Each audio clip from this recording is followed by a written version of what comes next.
Welcome to Wisdom from the Aerial View, the podcast for those who are seeking meaning and purpose in their lives.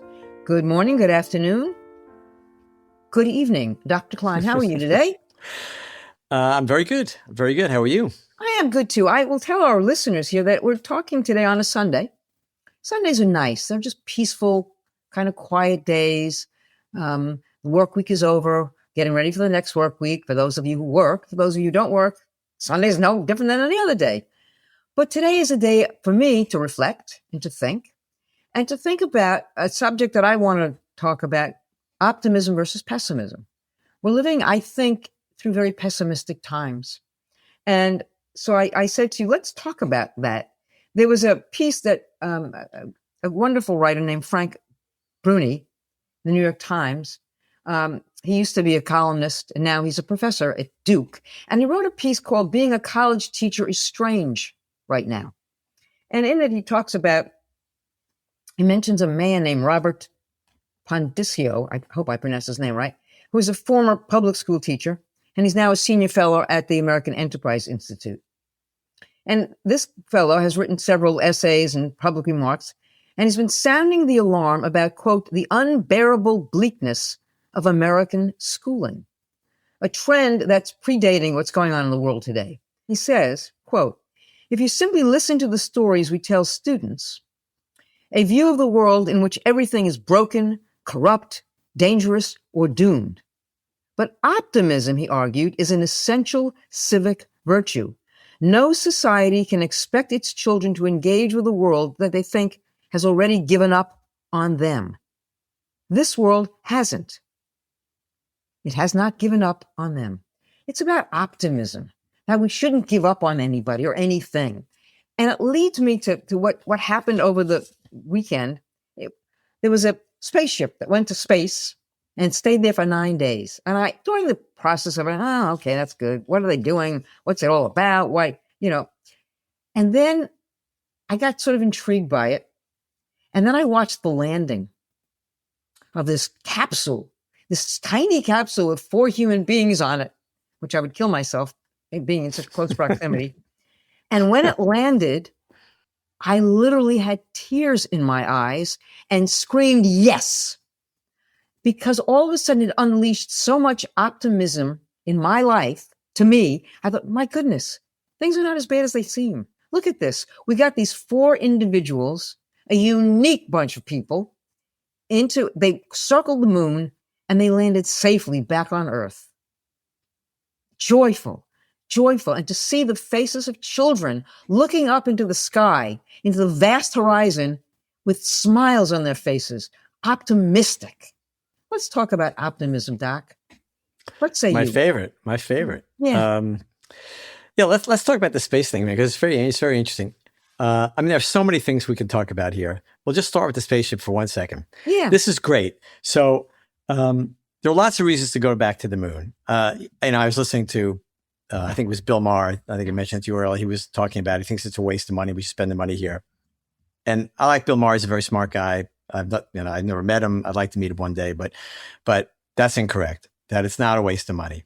In terms of just concrete things, there's all kinds of minerals, rare earth elements up there. We can mine them, so we're not relying on China.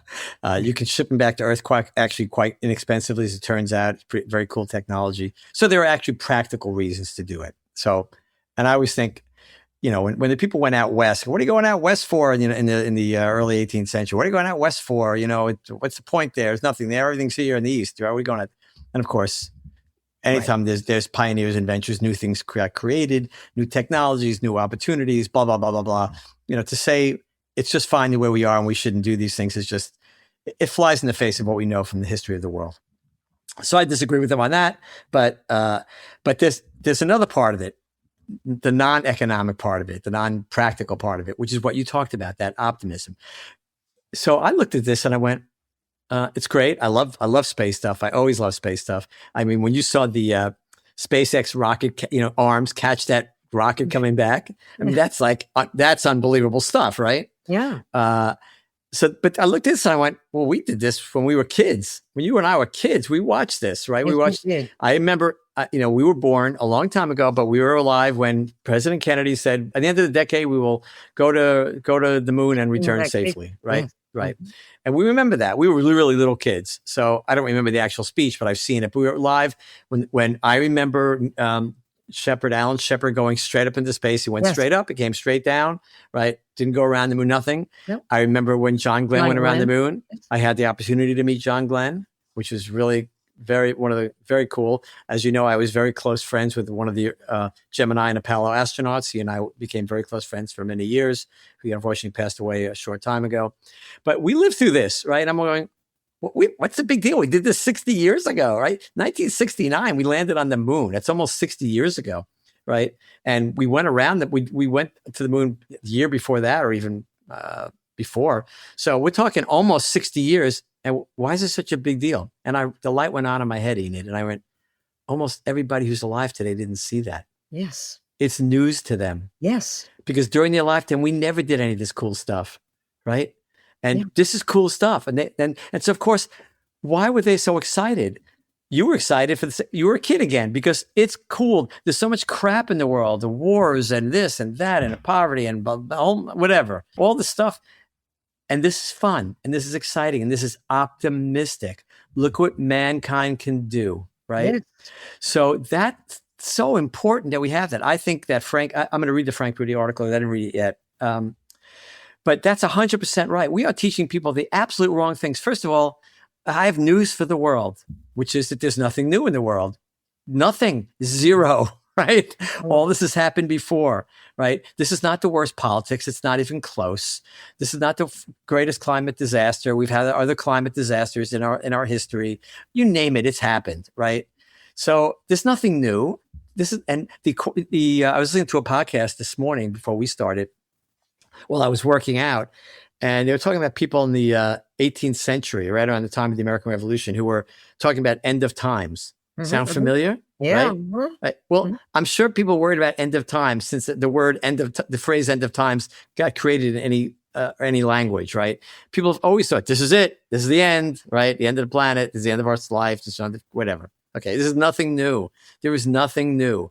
And so you and I looked at the space shuttle and said, that's not new either. But for people who didn't see it, it was really new, right? And so it's so cool. So with all the worry and hand wringing about where we are on this earth, the story of life hasn't changed one single bit. It's still about relationships. It's still about creating. It's still about enjoying the incredible world in which we live. We're in spring now, and you and I think I've talked about this. I talk about this every year. I look at a tree and there's nothing on it when I go to sleep. And I wake up the next morning and there's buds all over the tree. And I look at those buds and I go to sleep the next morning, the buds are 5 times the size. Right. And flowers exist where they didn't exist the night before. This is miraculous, right? Yeah. Miraculous. And so there's plenty of stuff to be optimistic about. Our relationships, our friendships. You talked about the 4 people in the space capsule, and they will have a connection forever. Forever. They were together. They trained probably for a couple of years. So it's not like just one event, but so they've known each other a long time. But what really cemented this relationship is getting in that little tiny capsule together and flying around the moon and coming back. They'll never forget that, right? And they will be bonded forever because the most important thing we have are our relationships. If somebody had done that by him or herself, if one of them had gone, it would have been great. But it was magnified 100 times over by the fact that it was shared. It was shared by this intimate group of people who, they were born in different places with, different races, different religions, different everything. And all of a sudden they're in this tiny little capsule going around the moon. I know. Who could have foreseen that when they were 3 years old, right? Nobody. So there's so many cool things in the world so optimism should be the natural reaction. You've heard me say this before. Inside every pessimist is an optimist begging to be free. Yeah. Right. Nobody wants to be a pessimist. And like this article you talked about, if we thrust this upon our children, how cruel. That's the cruelest thing you can do. We had talked in a while back about the Stoics. And I just happened to be reading something about the Stoics, and I found something that Lucius Seneca wrote. And he said, if you really want to escape the things that harass you, what you're needing is not to be in a different place, but to be a different person. In other words, we need to be optimistic. We need to think about, yes, exactly what you're saying. Nothing's new. There are things that are going to stress us out, but we need to look and understand that, okay, this too shall pass. That happened before. It's not going to happen. It's going to happen again. You know, I'm sort of getting to your mindset and this whole notion of optimism versus pessimism. And I think maybe that's it. Maybe we're too pessimistic. Maybe we have to look at the other side. They went to see the other side of the moon. They saw the other side of the moon, and they showed us the other side of the moon. The photography was astounding. We got to see for the first time ever, so there is something new, the far side of the moon. We saw something for the first time in history. We all got to see the far side of the moon. Well, they're not the first people to see the far side of the moon, by the way. But well, who saw it? Well, they went around the moon before. We've been around the moon before. You have to go around the moon to get home. So yeah. But the pictures and okay, but it doesn't. I see your look. Obviously, I want you to read that quote one more time. One you just read. All right, if you don't mind. I don't. If you really want to escape the things that harass you, what you're needing is not to be in a different place, but to be a different person. You need to be. I'm going to extend that. You need to have a different perspective. That's what he means by being a different person. Yeah. It means by seeing it a different way. Yes, right? Exactly. That's pure aerial view. That's right. That is pure aerial view. See it in a different way. Remove yourself from the stressful part of the situation, right? And see it for what it is. It's another event in time. It's another moment in time. All moments are equivalent. It's just another one. The more we practice this, the more we see things this way, we go, okay, your initial reaction is to get upset, stressed out. We talked about stress last week. This is what he's talking about. It's what Seneca is talking about. See it a different way. Become a different person, meaning remove yourself. Become the disinterested observer. Understand that it's just another moment of your life, another moment in time. Accept it for that. Don't freak out about it. And that's how you deal with the situation by becoming what he calls a different person. What I would say is just changing your perspective, get to the aerial view and see it. That removes the stress, that puts it in the proper perspective. And so getting back to the optimism question is that you can see any event in multiple ways. So you can see an event is a really good example. So unfortunately in my life, in my career, I've seen too many people succumb to illnesses at a young age. And I've seen too many young children lose their mothers or their fathers, right? And if I would tell you that the event that I saw way too often that bothered me the most, that got me the most upset, was when a young woman developed breast cancer. But most people, by the way, most people now do not die of breast cancer. Most people now survive a very, very long time. But there have always been those cases. And in years past, there were many, many more of them, of these young women who developed breast cancer at a very early age and was very aggressive and left young children behind. And it would break my heart. It broke my heart for the young children. Obviously sad enough for the patient. I had the relationship with the patient, not with her family, but I always thought, I always felt so sad for those young children. So now we're probably 20, 30 years from a lot of those things. And those little kids are now grown up. And they probably have families of their own or relationships or careers or something. And they don't spend every day dwelling about, I lost my mother when I was 5, right? They probably hardly remember their mother, sadly.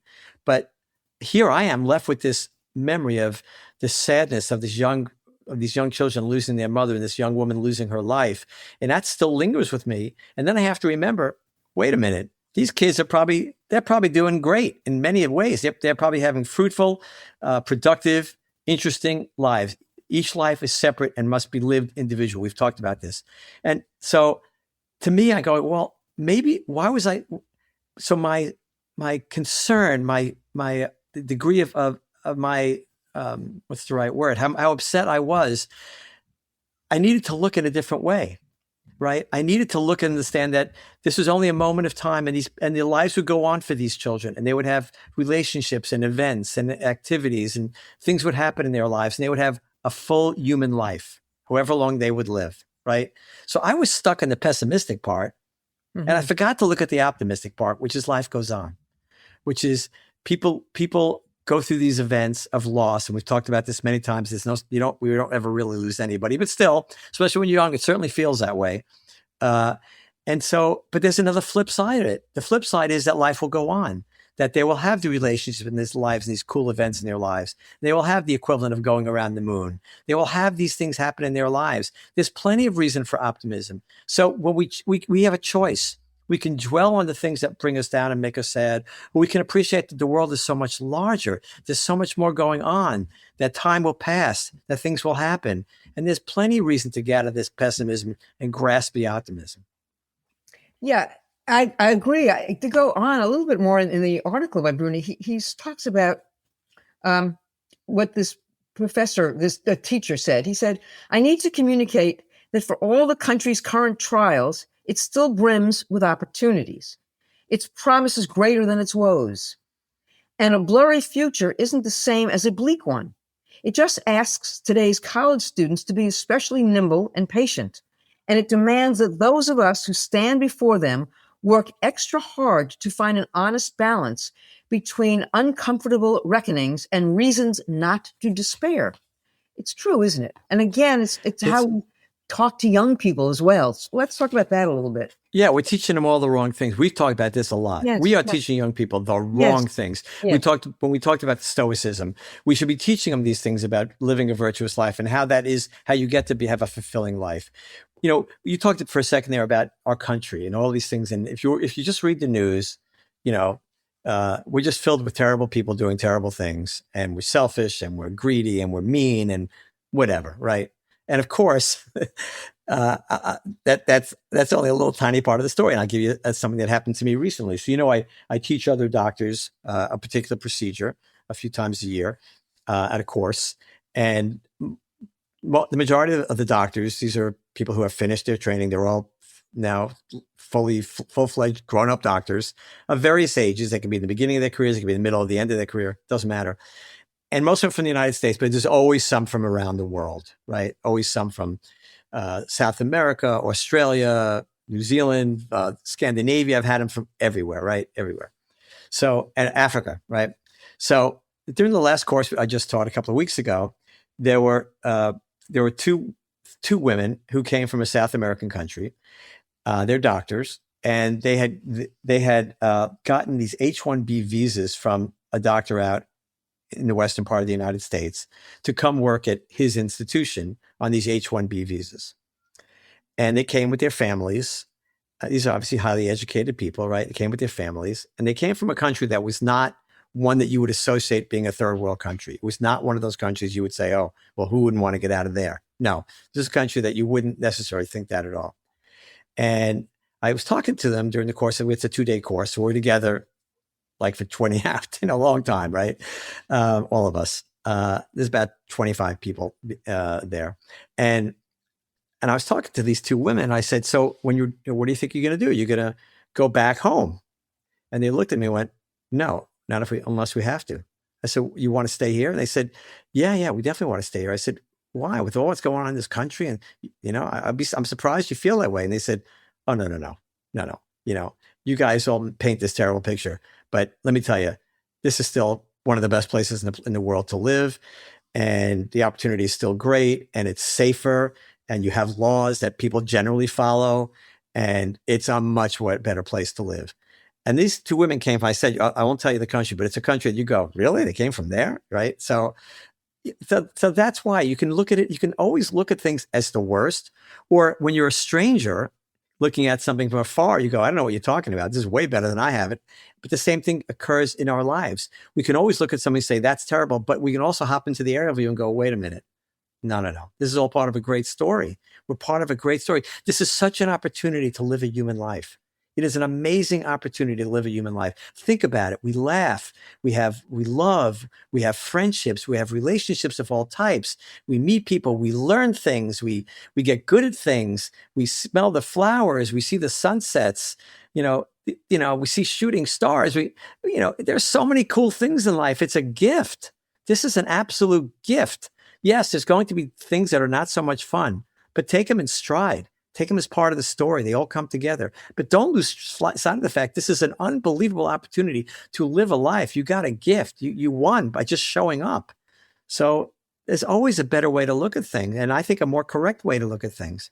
I agree. And I think that's why this whole 9 days of four bodies going into space, I think it's why it's captivated the nation. I really do. And I will say something else I find interesting. You and I, prior to this podcast, we're talking about the Masters, the golf tournament. And I think that too captivates the nation. And I think the World Series captivates the nation, and the Super Bowl. And I have a thought as to why with all this. That's when we become a sense of community. It's something that we're all as one looking at and cheering on, whether we're for the Dodgers or the Yankees. There's a competition, but we're all rooting for something. And what it is, it's a collective. It doesn't matter which team. It doesn't matter which team, because you're even talking about, you don't care who wins the Masters. But collectively, we as a nation are watching the Masters. I watched it yesterday. I don't know a thing about it.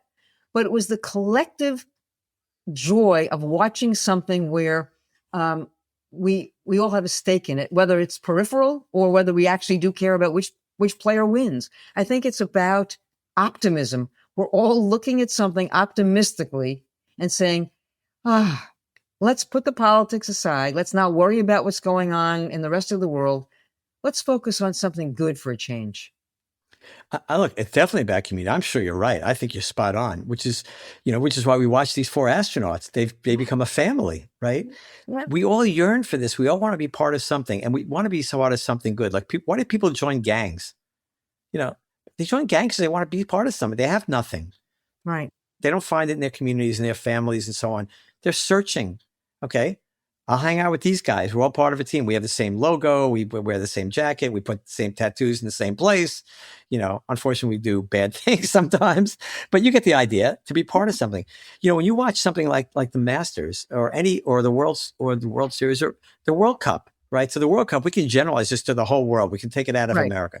The World Cup is the most popular sporting event in the world by far. Nothing's closer. Nothing comes close. We have our ups, we have our downs, but we're experiencing all the emotions of human life together. We're doing it together. We used to watch TV together, remember? Every Sunday night, the Ed Sullivan Show was on at 8 o'clock. Everybody, or I think it was whatever time it was. Everybody watched it together. When Seinfeld came on, everybody watched it together. The next day they talked about it, whatever the show was. We all want to be part of this community. There's something that we know. We know we're part of something. Everybody knows we're part of something. And we're not just part of our country or state or sports team. We're part of something way bigger. It's called humanity. We're all connected. We all come from the same place, and we all have this sense inside of us.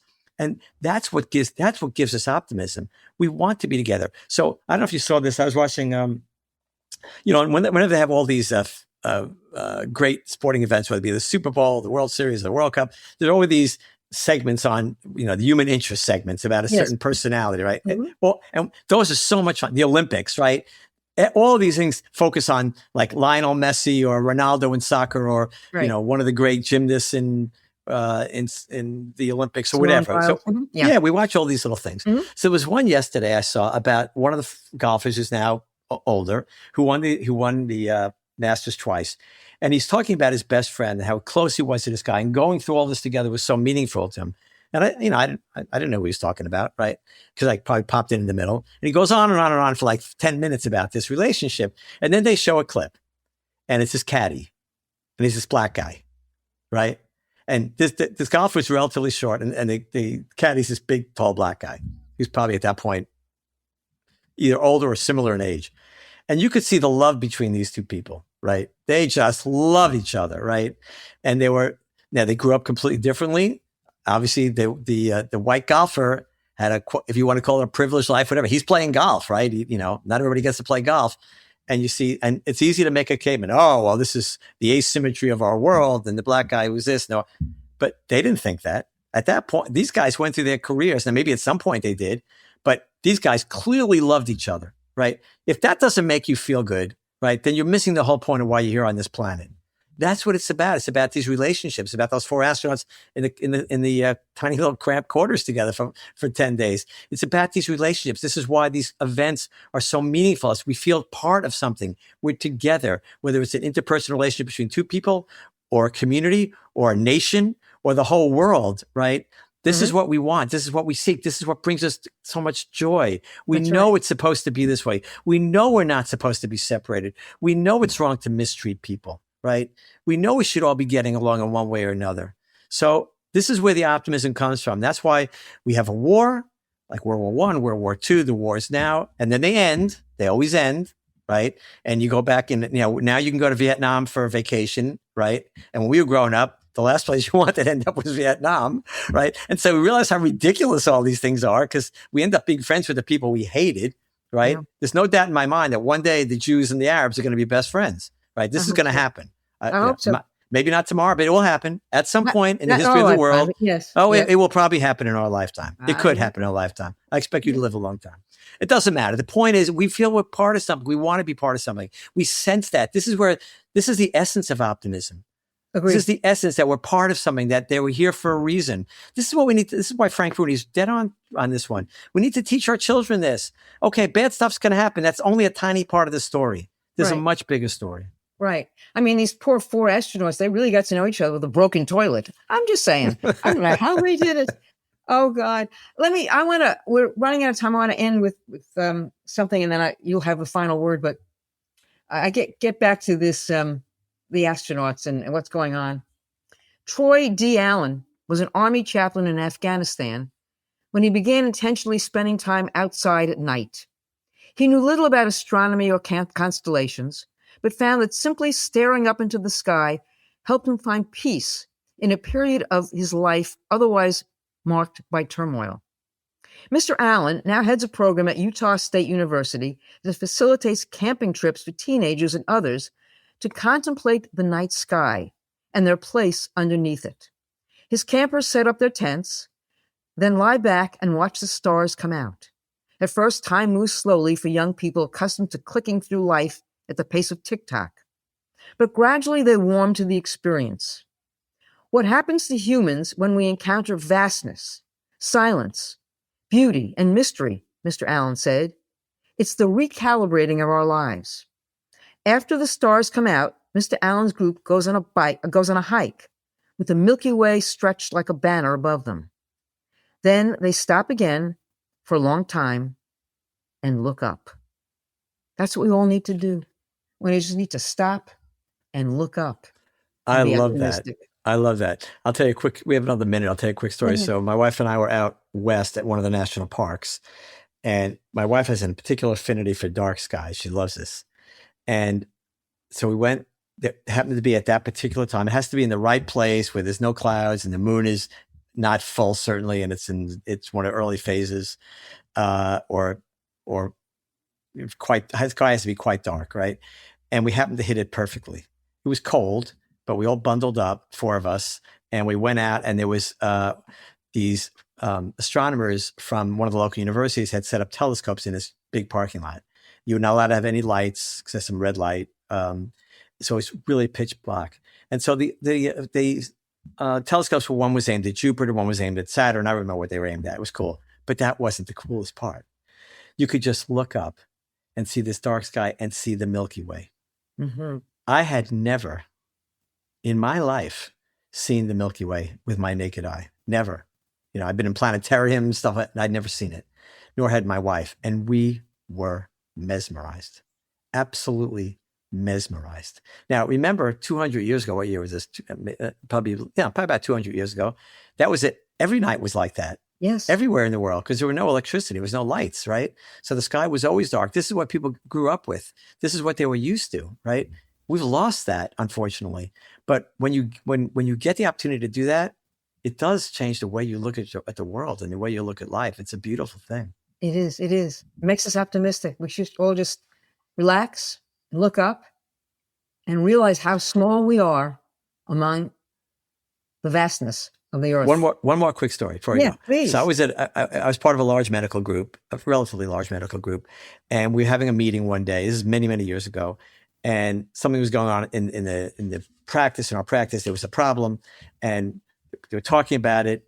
And I said, well, there's another way to look at this. And I gave some, pie in the sky way to look at this, as I usually do. And one of my partners looked over at me and he said, how is it that you seem to find a silver lining in every black cloud? And that's kind of the way I look at the world. And it is such a better way to live. It is so much, and there's reasons, like we talked about that. There's reasons to feel that way. It's not made up. It's not artificial. It's the Milky Way in the sky. It's the way the world really is. And we need to really focus on that a lot more in our lives. I'm glad Frank Rooney wrote that article. Me too. And I'm glad we had this conversation today. We are out of time. I thank you. Last word? Last word is thank you, everybody, for listening, and we'll see you next time. You got it. Peace.